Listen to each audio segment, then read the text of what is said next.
इस विशाल ब्रह्मांड में जहां अनगिनत तारे और ग्रह हैं, वहां सबसे महान और सर्वशक्तिमान प्रतिष्ठित है ईश्वर।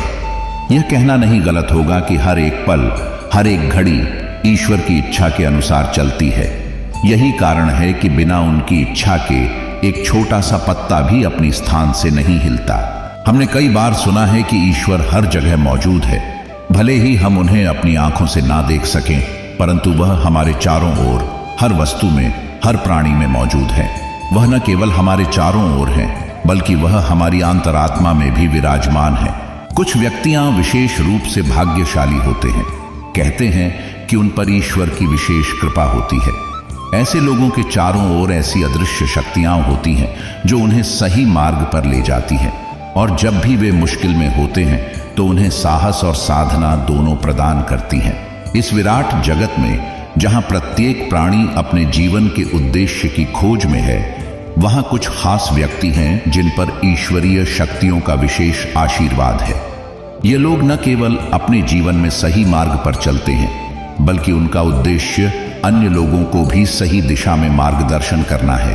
अब प्रश्न उठता है कि ऐसे कौन कौन से व्यक्ति होते हैं जिन पर ईश्वर की कृपा है, और कैसे पहचानें कि किस पर ईश्वरीय शक्तियां हैं। यह सवाल हर किसी के मन में होता है। हमारे प्राचीन ग्रंथ और धार्मिक पुस्तकें इस विषय पर प्रकाश डालती हैं।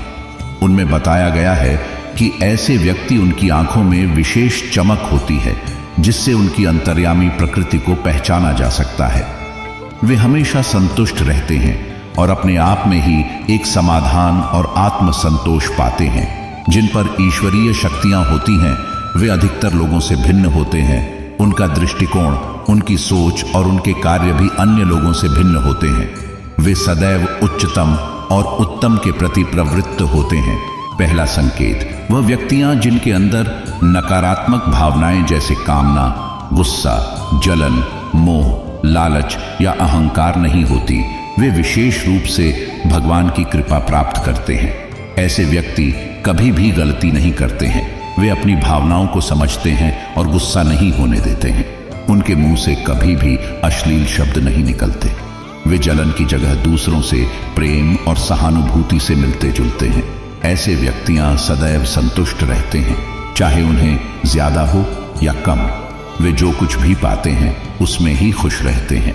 दूसरा संकेत, जब किसी को सपने में बार बार मंदिर या उसके चारों ओर का दृश्य दिखाई दे, तो शास्त्रों के अनुसार ऐसा माना गया है कि वह व्यक्ति विशेष रूप से भाग्यशाली है। वह लोग जो सपने में ईश्वर का दर्शन करते हैं, उनके जीवन में विशेष दिव्य शक्तियां कार्यरत हैं।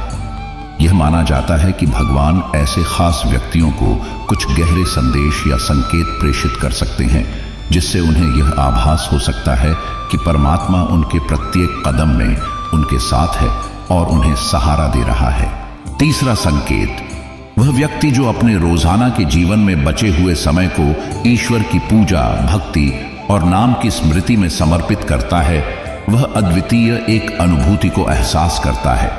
ऐसा माना जाता है कि उस व्यक्ति के चारों ओर एक दिव्य और पवित्र ऊर्जा का आवरण होता है।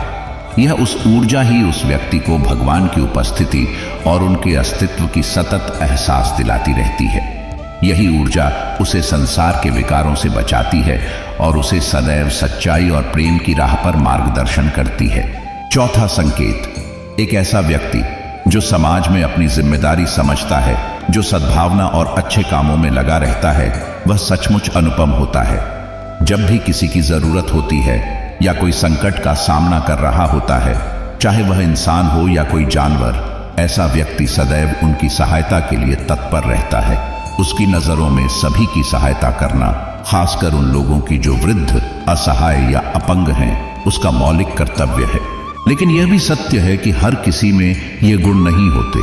कुछ विशेष लोग ही हैं जिनमें ऐसी उचित भावनाएं और संवेदनशीलता होती है। आमतौर पर ऐसा माना जाता है कि ऐसे व्यक्तियों पर परमात्मा की विशेष कृपा होती है, जिसके कारण वे ऐसे महान कार्य कर पाते हैं और इस जीवन के अंत में वे मोक्ष की प्राप्ति करते हैं, जिसका अर्थ है आत्मा का पूर्ण और शाश्वत मुक्ति प्राप्त करना। पांचवां संकेत, जब हम ईश्वरीय कृपा की बात करते हैं तो इसमें एक विशेष प्रकार की अद्वितीय शक्ति शामिल होती है जिसे पूर्वाभास कहते हैं। पूर्वाभास वह आंतरिक जानकारी या एहसास है जिसे व्यक्ति अनुभव करता है जब वह भविष्य में होने वाली किसी घटना का पहले ही संकेत प्राप्त करता है। यह एहसास या अनुभूति किसी भी प्रकार की हो सकती है। यह एक अच्छे या बुरे समय का संकेत हो सकता है या फिर आने वाले समय में होने वाली किसी विशेष घटना का पूर्वाभास हो सकता है। अगर आपके साथ ऐसा होता है, अगर आपको अक्सर ऐसे पूर्वाभास होते हैं, तो यह एक संकेत हो सकता है कि आप पर ईश्वर की एक विशेष कृपा और आशीर्वाद है। इसका मतलब है कि आप में कुछ विशेष और अद्वितीय शक्तियां हैं जिन्हें समझने और स्वीकार करने की आवश्यकता है। छठवां संकेत, कई बार कुछ लोग अपने चारों ओर किसी विशेष प्रकार की सुगंध को महसूस करते हैं। जैसे जैसे उन्हें फूलों की मधुर सुगंध, अगरबत्ती की सूथली खुशबू, धूप या कपूर की पवित्र सुगंध महसूस होती है, वैसे वैसे उन्हें लगता है कि यह सुगंध उन्हें ईश्वर की उपस्थिति और देवी देवताओं के आशीर्वाद का संदेश भेज रही है। यह एक अनूठी भावना है जो उन्हें अपनी आत्मिकता के प्रति और भी ज्यादा जुड़ाव महसूस कराती है। सातवां संकेत, ब्रह्म मुहूर्त, सुबह 3:30 से 6 o'clock बजे तक का समय ईश्वर का माना जाता है। हमारे धार्मिक ग्रंथों में इस समय को विशेष महत्व दिया गया है क्योंकि इस समय की वायुमंडल में सकारात्मक ऊर्जा की विशेषता होती है। जब किसी की नींद ब्रह्म मुहूर्त में स्वतः खुल जाती है और वह प्रसन्नता से उठकर अपने नित्याचार में लगता है, सूर्य को प्रणाम करता है और ईश्वर की पूजा अर्चना में रंग जाता है, तो ऐसा माना जाता है कि उस पर भगवान की विशेष कृपा है।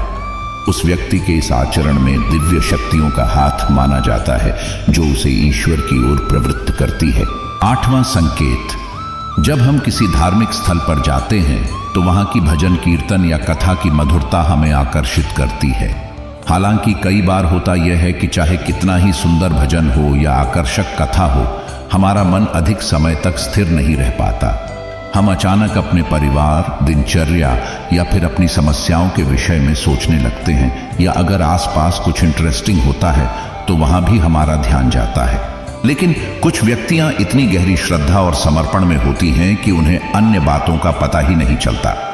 वह उस समय, उस स्थल पर, उस धार्मिक वातावरण में पूरी तरह से लीन हो जाते हैं। उनकी इस अद्भुत स्थिति का कारण माना जाता है कि उन पर किसी अदृश्य शक्ति की कृपा है जो उन्हें इस रूप में स्थिर रखती है। नौवां संकेत, कुछ व्यक्तियां अपने जीवन में भगवान के प्रति इतनी गहरी श्रद्धा और निष्ठा रखते हैं कि उन्हें जीवन के सभी उपलब्धियों से अधिक ईश्वर के चरणों में ही असली सुख और आनंद की एहसास होती है। ऐसा व्यक्ति जिसने ईश्वर में पूरी तरह से आस्था रखी है, वह किसी भी परिस्थिति में संतुष्ट और शांत रहता है। उसका यह मानना है कि जीवन की सच्ची खुशियां तो ईश्वर में ही हैं और वह भगवान की भक्ति में ही पूरे जीवन का उद्देश्य देखता है। इस कारण वह ना तो खुद दुखी होता है और ना ही उसका मन उसे किसी और को दुख पहुंचाने की ओर प्रवृत्त करता है। वह सत्य और सदाचार से जुड़ा रहता है और उसका जीवन ईश्वर के आशीर्वाद से संजीवनी प्राप्त करता है। उसकी इस पवित्रता को देखकर समाज में भी उसका सम्मान होता है। उम्मीद है आप सभी को यह वीडियो अच्छी लगी होगी। अगर आप शिव के सच्चे भक्त हैं तो चैनल को सब्सक्राइब और वीडियो को लाइक करके कमेंट में हर हर महादेव लिख दीजिए।